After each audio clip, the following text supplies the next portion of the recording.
students. How are you all? Today, as you all know, that we have started with our online classes from yesterday.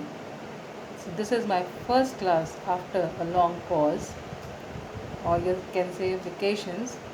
So before beginning with the new chapter, I am going to revise the previous chapters that we did since the month of March. Do you remember which lesson we started off with? Yes, we started off with the very first lesson of Flamingo, the last lesson, written by Alphonse Daudet. Alphonse Daudet was born in 1840 in France, and he was a French novelist and short story writer. Formerly a school teacher, he quit to make a living as a journalist in Paris. He took to writing his poems collected into a volume. So, this was about the author.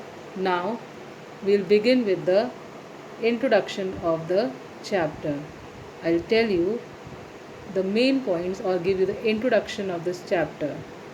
The story, last lesson, centers around language chauvinism, proving true to the statement that power corrupts, but absolute power corrupts absolutely. When man adopts a dictatorial attitude, he becomes insensitive towards human beings. The story, set in the days of Franco Prussian War, depicts how, after defeating France in the war, the Prussians wanted to acquire and rule over not only the territory of France but also over the minds and hearts of the people. According to an order received from Berlin, French was no longer to be taught in the schools of Alsace-Lorraine. They would learn only German. The lesson renders a touching and emotional adieu to the identity of the French, who were being deprived not only of their political freedom but also their identity. So now I am going to summarize the story. The story is narrated by a French boy named Franz. He is lazy but sensitive and likes to play. He dislikes studying French and hates his teacher, Miss M. Hamel. After overpowering the districts of Alsace and Lorraine in France, Berlin has ordered that German language instead of French be taught in the schools there.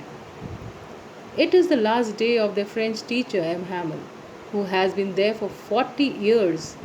He is full of grief and patriotism as a mark of respect to his hard work. The village men also attended his last lesson. They are sad as they did not learn their mother tongue, French, in their childhood. Franz is shocked to know that it is his last lesson as he does not know French. Now, suddenly, he gets interested in learning it and understands everything taught on that day. He develops an instant liking for the teacher M. Hamel and respects him for his sincerity and hard work. He feels sad at departing from him and is ashamed for not being able to recite the lesson of participles. M. Hamel tells them that they all are at fault for not being eager enough to learn. Putting it off to the next day, he blames himself not for teaching them sincerely. His patriotism is reflected in his praise for the French language as being the most beautiful and logical language in the world.